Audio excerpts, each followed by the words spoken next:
Y aquí hay una noticia que tampoco es noticia porque es que es lo de siempre, ¿no? Y es que dice que Pedro Sánchez desprecia al Congreso, solo irá a una sesión de control en septiembre, ¿no? Es que no digo que no sea noticia, es noticia en cualquier país civilizado, esto sería una noticia. Pero es que cuando este tío, en pleno Comité Federal, ha dicho que van a seguir adelante, hagan lo que hagan y haga lo que haga el Congreso y tengan el apoyo del Congreso, no tengan el apoyo del Congreso, pues mal. Lo cual casa muy mal con unas declaraciones que había hecho hace no mucho, en que decía el tío que la soberanía nacional reside en el Congreso de los Diputados.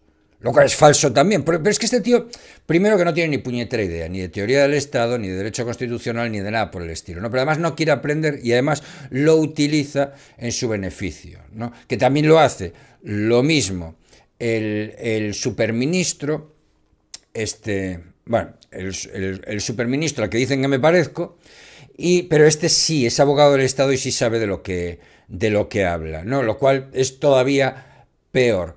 Pero, porque la soberanía nacional, según la Constitución, reside en el pueblo español, que está representado en las Cortes Generales, Congreso y Senado. Pero hace 4 días, este tío decía que la soberanía nacional reside en el Parlamento, en el Congreso de los Diputados, ¿no? Y ahora el tío dice que va a gobernar, aunque sea sin el apoyo del Congreso de los Diputados. Entonces ya hemos llegado a la historia de que la soberanía reside en él. Él es el soberano, él es el que manda, él es todo, ¿no? Y nos dice que Sánchez desprecia al Congreso y solo irá a una sesión de control en septiembre. El presidente restringe al legislativo y da prioridad a una intensa agenda internacional ante el bloqueo de la Cámara. Claro, pues se pira, se va por ahí, se va al exterior y ya está, ¿no? Y es la forma de que no le hagan preguntas, y además, si llega un periodista de los que van empotrados en la comitiva y le hace una pregunta sobre política interior, hoy estamos hablando sobre China, hoy estamos hablando sobre tal, y se lo saca de encima. Dice, bueno, que el presidente del gobierno, Pedro Sánchez, solo asistirá a una sesión de control este mes de septiembre, días después del Comité Federal en el que el líder del PSOE advirtió que gobernará con o sin el concurso del Poder Legislativo, que calificó de restrictivo. O sea, es restrictivo, ¿sabes? Lo curioso del caso es que el tío diga que el Parlamento es restrictivo. Sí, y el judicial también, sí, es restrictivo. Restringe tu poder, Pedro, pero es que está para eso, es que son los contrapesos, es que es la separación de poderes, es que se basa en eso. La democracia se trata de que el Parlamento sea restrictivo y que el poder judicial sea restrictivo y que el gobernante, el ejecutivo, no tenga todos los poderes en su mano y no pueda hacer lo que le dé la gana. Claro, Pedro, acabas de descubrir lo que es la democracia. Gracias, Pedro. El presidente del gobierno ha evidenciado hasta qué punto pretende orillar al Parlamento, al que solicita un ánimo más constructivo, efectivamente, que te den la razón. Según fuentes gubernamentales, el jefe del Ejecutivo solo acudirá en septiembre una vez a la sesión de control del Congreso de los Diputados, a la que está sometido según el artículo 11 de la Constitución española, que desarrolla el reglamento parlamentario. El presidente Sánchez no estuvo presente. Hola, Tony. Este miércoles, en la primera sesión de control del curso político, según fuentes parlamentarias, el secretario de Estado de Relaciones con las Cortes, Rafa Simancas, excusó la asistencia del presidente a la Cámara por el viaje oficial a China que inició el domingo 8 de septiembre hasta el jueves 12. La semana que viene el jefe del Ejecutivo sí estará presente en el control al gobierno el miércoles 18 de septiembre, aunque no volverá a someterse a las preguntas e interpelaciones de la oposición hasta mediados de octubre. ¿Y a qué se va a dedicar este señor? ¿O a qué se va a dedicar su gobierno? A gobernar mediante órdenes ministeriales. Porque ni siquiera puede hacer decretos ley. Porque se los van a tumbar en el Parlamento. Cada vez que quiera convalidar un decreto ley en el Parlamento le va a tener que ceder algo a Junts. ¿Y qué le va a ceder ya? ¿El rosario de la abuela? O sea, es que ya no le puede ceder mucho más a Junts. Entonces, ¿cuál es la máxima dentro de la pirámide normativa a lo que puede hacer él sin concurso del Parlamento? Pues a las órdenes ministeriales y a los reglamentos que desarrollen leyes. Y como las leyes ya están y los reglamentos no pueden ir contra la ley, pues hará órdenes ministeriales para ir, pues mediante una orden ministerial gastas este dinero en esto, mediante una orden ministerial subvencionas esto otro, ya está, es que no va a poder subir de ahí. O sea, es una parálisis total y absoluta de nuestro gobierno, del gobierno de nuestra nación, vamos, iba a decir, de nuestro gobierno, los huevos. En fin, toda una declaración de intenciones en un momento en el que la Moncloa quiere sacar el foco del Parlamento ante el bloqueo legislativo y la dificultad de sacar adelante los presupuestos generales del Estado por las amenazas de Junts y las exigencias de RC de que se cumpla el pacto sobre la financiación singular en Cataluña en pago por la investidura de Salvador Illa como presidente de la Generalidad. Pero es que no lo puede hacer. El problema es que no puede hacer eso. Entonces, bueno, ante la dificultad de cumplir su palabra sobre la aprobación del concierto catalán y las dudas notables sobre la aprobación de las cuentas públicas, Sánchez desplegará una intensa agenda internacional durante este otoño, lo que viene siendo que yo me piro. O sea, lo que viene siendo el, mira, yo me piro, ahí vosotros haced lo que podáis y que no me den mucha cera. Y ya está. Y además, si él no está delante, pues no hay tantas cosas que se le puedan decir, ¿no? O sea que, bien. La última semana del mes pondrá rumbo a Nueva York para participar en la Asamblea de Naciones Unidas, lo cual le permitirá sortear nuevamente las preguntas de los portavoces parlamentarios de la oposición. El malestar por este ninguneo al Parlamento es notable también entre sus tradicionales aliados, que esta semana reprocharon al presidente Sánchez sus desafortunadas palabras en Ferraz. Desde Sumar al PNV, pasando por los comunes y Compromís. Todos los socios del Ejecutivo afearon el desprecio a la sede de la soberanía. Pues es que normal.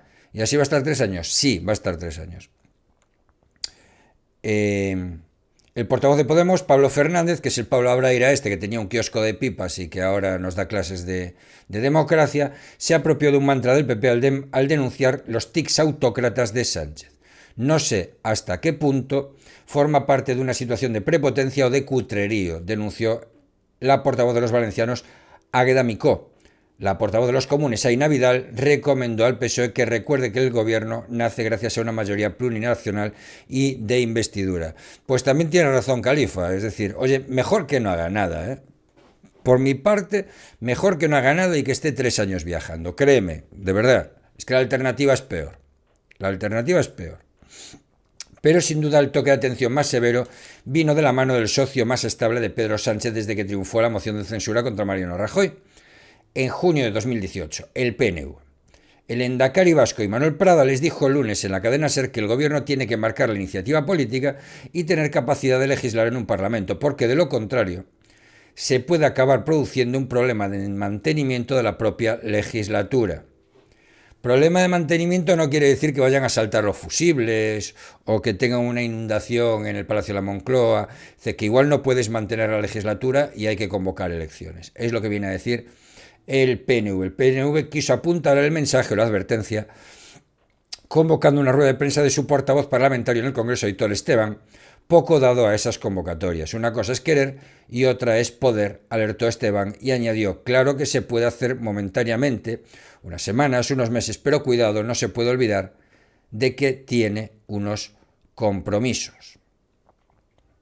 Precisamente el PNV fue el colaborador necesario de la primera derrota parlamentaria del curso político, con la cual pasa de las palabras a los hechos. En la primera sesión plenaria tras la vuelta a las vacaciones se produjo un hito en la quiebra de las alianzas gubernamentales de la legislatura. Por primera vez desde que Pedro Sánchez fue investido presidente del gobierno en noviembre del 23, el PP logró mezclar el agua con el aceite. PNV y Vox, dos actores que actuaban como repelentes parlamentarios, se sumaron este miércoles a la proposición no de ley del PP que exigía al Ejecutivo reconocer la victoria de la oposición en Venezuela frente a la represión del régimen de Nicolás Maduro. Y esto no va a ser una vacuna, es decir, si a los electores del PNV no les jode mucho que el PNV haya votado junto con el PP y Vox y no tiene mucha contestación interna por haber votado en estas junto a PP y Vox, pues igual se plantean el hacer otras cosas, ¿vale? Una votación inocua, según fuentes de Moncloa consultadas por The Objective, porque la política exterior depende del presidente del gobierno, es cierto, y por lo tanto no se va a aplicar. Vale, que no se vaya a aplicar es otra cosa, que a ti te la sude lo que diga el gobierno, o sea, lo que diga el Parlamento es otra cosa, y lo entiendo. ¿Vale? Y lo entiendo, porque a ti solo te importa lo que digas tú. Mira, hay una cosa en teoría del Estado que le cuesta mucho a los demócratas de nuevo cuño asumir y estas cosas y tal, pero que quiere decir, por ejemplo, ¿qué es un Estado de Derecho? Un Estado de Derecho es aquel en el que todos los actores están sometidos a las leyes. En ese sentido, por ejemplo, había un caso extremo que era Alemania, en que por encima de la ley estaba la suprema voluntad del Führer. Bien, esto era así. O sea, y además estaba recogido. Por encima de la ley estaba la suprema voluntad del Führer. Por tanto, el régimen nacionalsocialista no era un Estado de Derecho. Sin embargo, el régimen franquista sí lo era. En el sentido de que hasta el jefe del Estado estaba sometido a la ley. Y había una ley de la jefatura del Estado que decía lo que podía hacer y lo que no podía hacer. Bien, lo que viene a decir Pedro Sánchez es que el Parlamento puede decir misa, que él va a hacer, Stalin tampoco lo está, efectivamente, que él va a hacer lo que le dé la gana. ¿Vale? Se está poniendo por encima de la ley, se está poniendo por encima del legislativo y lo que está haciendo es erosionar el Estado de Derecho. Pero bueno, el gobierno no está tampoco obligado a ello, puesto que al tratarse de una PNL no tiene rango de ley, en esto es verdad, es decir, que no es de obligado cumplimiento. Sin embargo, lo relevante es que los populares hayan dado un salto cualitativo en sus relaciones parlamentarias apenas 10 días después de que el gobierno salvara sus votaciones en la Diputación Permanente, gracias, entre otros, al apoyo del PNV, algo que motivó el sonado enfrentamiento entre el portavoz popular Miguel Tellado y el PNVista Aitor Esteban. Para el gobierno, el fracaso en esta votación y la alianza de PP y PNV no tiene importancia ni continuidad. Lo perciben como un hecho aislado y no como una ruptura de sus pactos parlamentarios. Ya lo que pasa es que ya van muchos hechos aislados, es que lo de los hechos aislados y este gobierno lo lleva mal. El gobierno dice ser optimista en relación con sus alianzas con PNV y Junts y confían en que hay tiempo para convencer a los postconvergentes de que apoyen la senda de estabilidad, también llamada techo de gasto de aquí a los próximos meses.